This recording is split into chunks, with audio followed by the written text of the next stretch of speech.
Kifo cha Yesu na kufufuka kwake kinakuhusu vipi?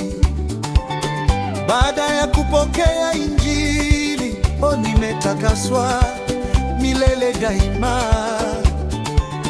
Kifo chake na ufufuo vimenitakatifu milele. Warumi 4:25, alitolewa kwa makosa yetu, akafufuka kwa kutuhukumu haki. Basi kwa nini bado kujilaumu moyoni, wakati Yesu alifuta na kusamehe dhambi zote? Basi kwa nini bado kujilaumu moyoni, wakati Yesu alifuta na kusamehe dhambi zote?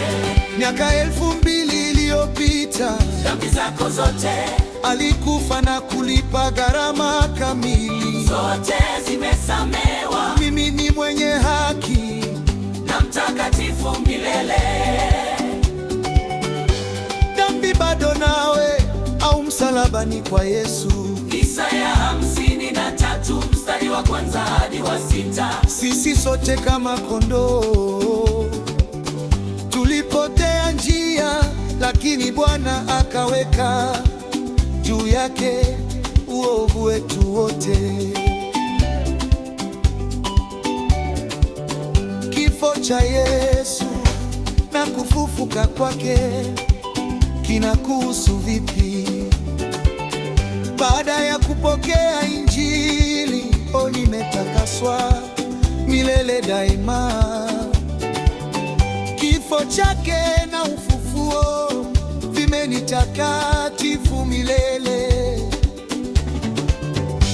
Warumi 4:25, alitolewa kwa makosa yetu, akafufuka kwa kutuhukumu haki. Basi kwa nini bado moyoni, wakati Yesu alifuta na kusamehe dhambi zote? Basi kwa nini bado moyoni, wakati Yesu alifuta na kusamehe dhambi zote?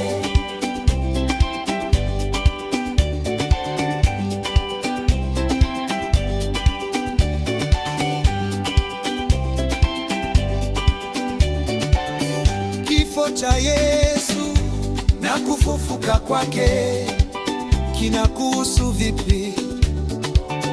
Baada ya kupokea Injili, nimetakaswa milele daima.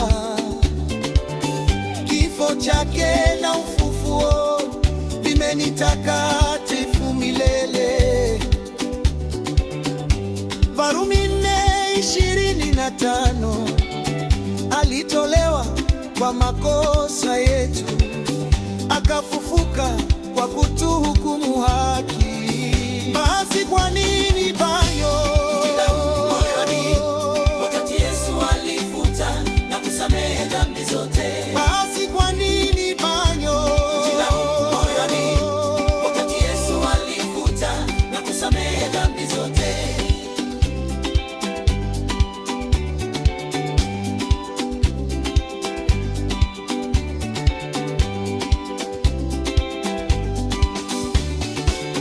Miaka 2000 iliyopita dhambi zako zote alikufa na kulipa gharama kamili. Zote zimesamehewa. Mimi ni mwenye haki na mtakatifu milele.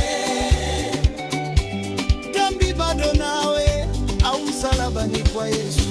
Isaya 53:1 hadi 6. Sisi sote kama kondoo tulipotea njia, lakini Bwana akaweka juu yake uovu wetu wote. Basi kwa nini bado moyoni, wakati Yesu alifuta na kusamehe dhambi zote? Basi kwa nini bado moyoni, wakati Yesu alifuta na kusamehe dhambi zote? Basi kwa nini bado moyoni, wakati Yesu alifuta vyote.